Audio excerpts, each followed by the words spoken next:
শুভেন্দুগড়ে বড় ধাক্কা খেল বিজেপি। পটাশপুরের আরগোয়ালে সমবায় নির্বাচনে বিনা প্রতিদ্বন্দ্বিতায় জয়লাভ করল তৃণমূল কংগ্রেস। মনোনয়নপত্র জমা দিতেই পারল না বিজেপি। শুভেন্দুগড় হিসেবে পরিচিত পটাশপুরে এবার বড় সড় ধাক্কা খেল বিজেপি। পটাশপুর 2 নম্বর ব্লকের আরগোয়াল গ্রাম পঞ্চায়েতের সন্দলপুর সমবায় কৃষি উন্নয়ন সমিতি লিমিটেডের নির্বাচনে বিনা প্রতিদ্বন্দ্বিতায় জয়লাভ করল তৃণমূল কংগ্রেস সমর্থিত প্রার্থীরা।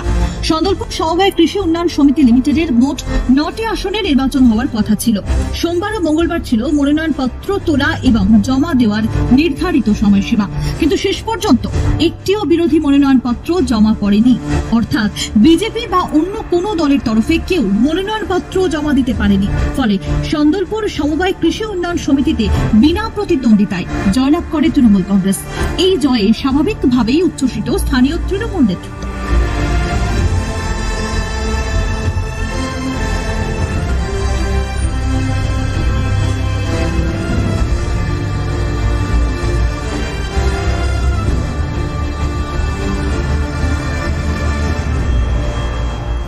জয় নিশ্চিত হতেই প্রার্থীদের নিয়ে বিজয় উল্লাসে মাতেন তৃণমূল কর্মীরা।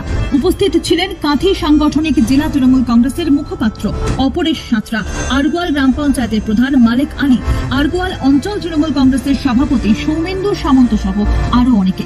প্রার্থীদের ফুলের মালা পরিয়ে শুভেচ্ছা জানান অপরেশ সাঁতরা। জয় প্রসঙ্গে তিনি বলেন, আমাদের আরগোয়াল গ্রাম পঞ্চায়েতের উত্তর সন্দলপুর সংসদের অন্তর্গত সন্দলপুর কৃষি উন্নয়ন সমিতি, আজকের এখানে 9 জন প্রার্থী প্রতিদ্বন্দ্বিতার জন্য জায়গা ছিল। বিরোধীরা এখানে মনোনয়নপত্র জমা দিতে আসেননি, তো সেই কারণে আজকের তৃণমূল কংগ্রেসের পক্ষ থেকে তৃণমূল কংগ্রেসের সমর্থনে 9 জন প্রার্থী আজকের জয়লাভ করছে আমাদের তৃণমূল কংগ্রেসের পক্ষ থেকে। সন্দলপুর থেকে, উত্তর সন্দলপুর থেকে 5 জন, দক্ষিণ সন্দলপুর থেকে 2 জন এবং পূর্ব সন্দলপুর থেকে 2 জন, মোট 9 জন প্রার্থী আজকের জয়লাভ করছে। কত বছর পরে আবার নতুন বোর্ড গঠন? না, প্রথা অনুযায়ী, নিয়ম অনুযায়ী চলছে এই বোর্ড। গত 2টি টার্মসে আমরা তৃণমূল কংগ্রেস ক্ষমতা এখানে ছিল এবং আশানুরূপভাবে, নিশ্চিতভাবে, সার্বিকভাবে মানুষের কাছে থাকার কারণে এবারেও তৃণমূল কংগ্রেসের প্রার্থীরা বিনা প্রতিদ্বন্দ্বিতায় জয়লাভ করছে। বিরোধীদের কটাক্ষ ছুড়ে অপরেশ সাঁতরা আরো বলেন, এলাকায় বিরোধীদের কোনো অস্তিত্ব নেই। আগামী দিনে বিরোধীদের লড়াইয়ের ময়দানে নামার জন্য চ্যালেঞ্জ ছুড়ে দেন এই তৃণমূল নেতা।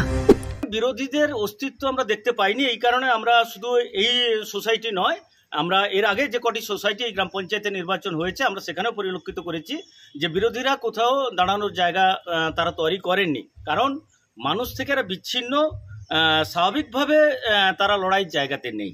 তো আমরা আশা করব যে আগামী দিনে তারা প্রস্তুত হন।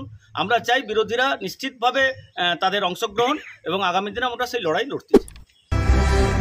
লোকসভা নির্বাচনের পর থেকে পূর্ব মেদিনীপুরে একাধিক সমবায় নির্বাচনে পরাজিত হচ্ছে বিজেপি। এবারেও তার ব্যতিক্রম হল না।